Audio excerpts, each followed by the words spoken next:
Junie B. Jones and Her Big Fat Mouth. Written by Barbara Park. Chapter 7. Jobs and Jobs. When I got off the bus, I zoomed to room 9.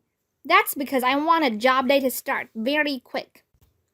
Only first, we had to take attendance.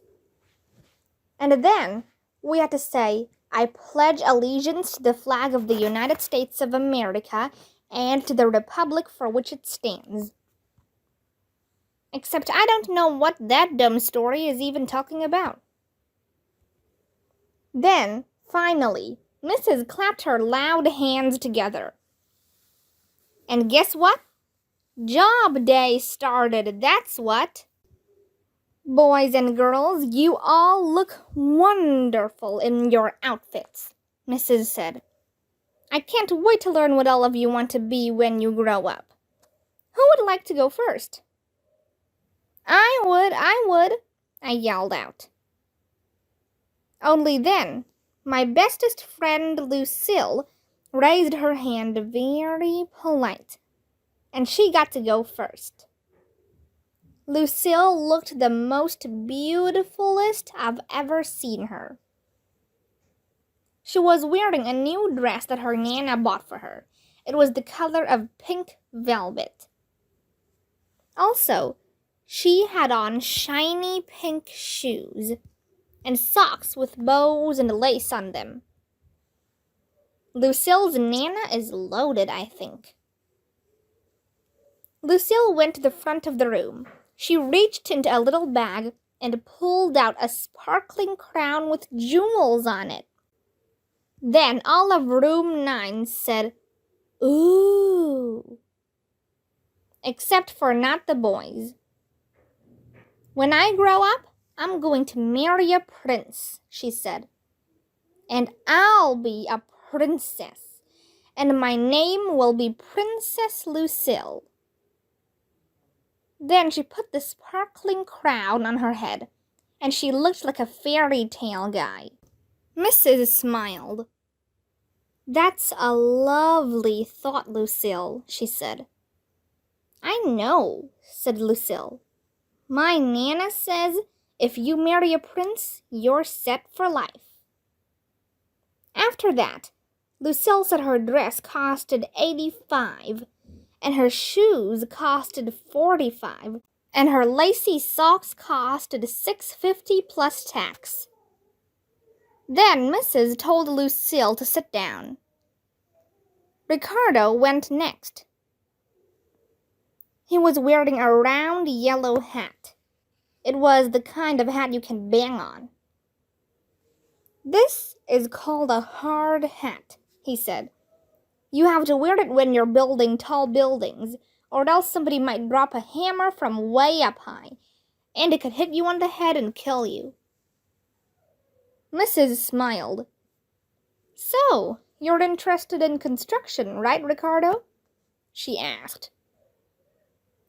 But Ricardo just kept on talking about other stuff that could fall on your head and kill you, like a paint can, and an electric drill, and a lunchbox.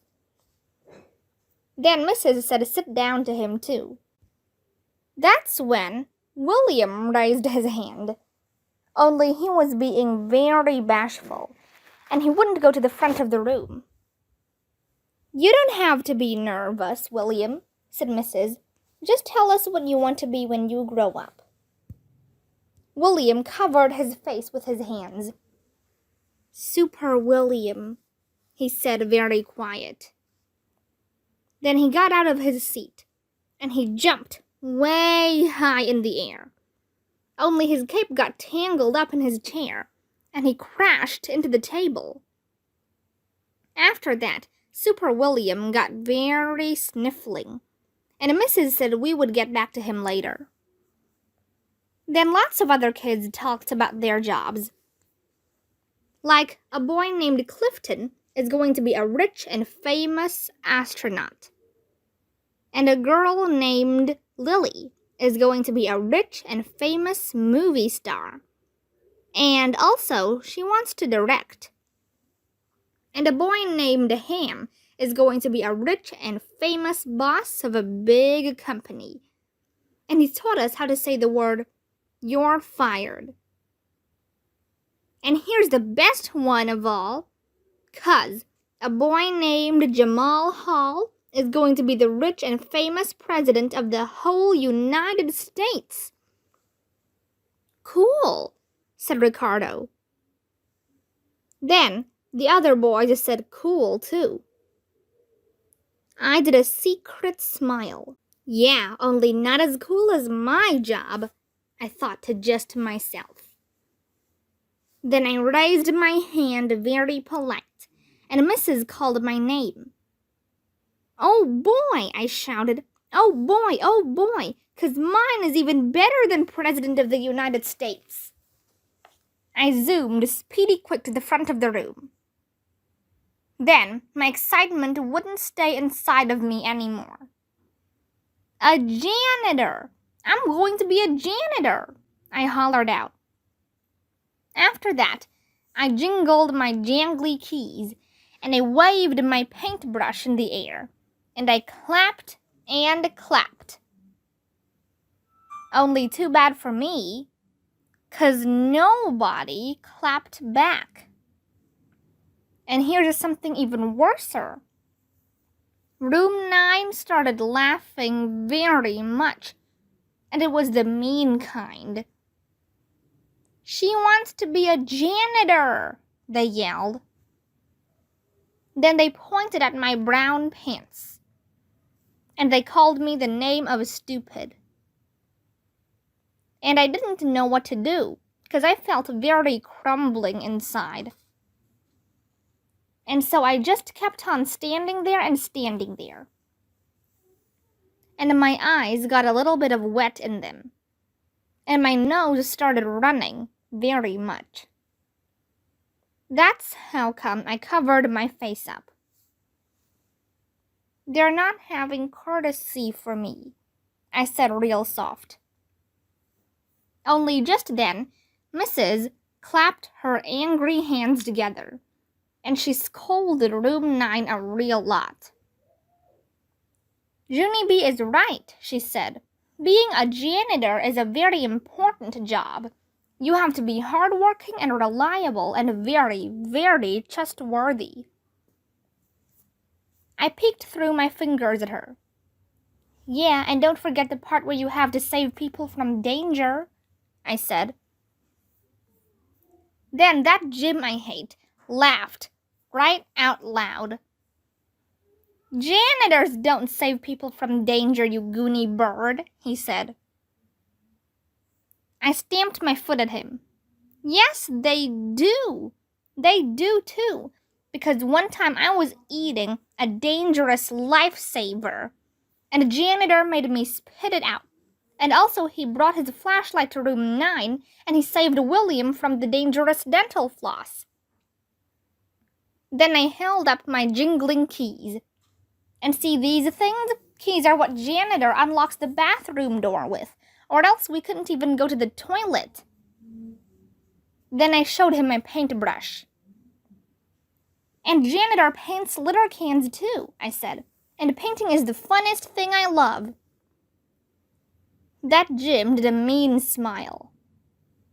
Yeah, well, too bad for you, but you're a girl, and janitors have to be boys, so there. I ran to his table. No, they do not, you stupid head Jim, I said. Girls can be anything boys can be. Right, missus? Right? 'Cause I saw that on Sesame Street. And also on Oprah. Mrs. did a smile. Then my bestest friend Grace started to clap. And guess what? All the other girls in room 9 clapped too. Chapter 8. Gus Valeny. Today, janitor came to room 9 for show and tell. And it was the funnest day I ever saw. That's 'cause he brought his very big toolbox with him. And we played a game called name the tools. And guess what? I knew the saw, and the hammer, and the metric socket set with adjustable ratchet. Then, Janitor showed us how to use his stuff, and Charlotte got to shine his giant flashlight. And my bestest friend Grace got to push his big broom. And Lucky Duck Lucille got to clean the chalkboard with his squishy sponge. Except for then, a little bit of trouble happened. 'Cause I wanted the mop, only that stupid head Jim wouldn't let go of it, and so I had to pinch his arm. After that, the mop got removed from us. Removed is the school word for snatched right out of our hands. After that, Janitor sat in a chair, and room 9 sat all around him. Then he told us all about himself and his job. And guess what? He's been janitor for 14 years. And he was born in a different country from ours. And his name is Gus Valany. Hey, I love that name of Gus Valany, I hollered out. 'Cause Valany is my favorite kind of sandwich. Then I smiled, very proud. And guess what else? I said to room 9. Me and Janitor are bestest friends, and sometimes he calls me the nickname of Sis. Then Janitor winked at me, and so I winked back, except for both my eyes kept on shutting, and so I had to hold one of them open with my fingers. I really like that Gus Valany, I whispered to my bestest friend Lucille. Only then that dumb girl named Lily heard what I said, and she started singing. Junie B's got a boyfriend. Junie B's got a boyfriend. And so that's how come I felt very embarrassed. Me and my big fat mouth, I said. Then Mrs. laughed, and Janitor laughed, and everybody else laughed too. After that, Janitor had to go back to work, and so Mrs. shook his hand.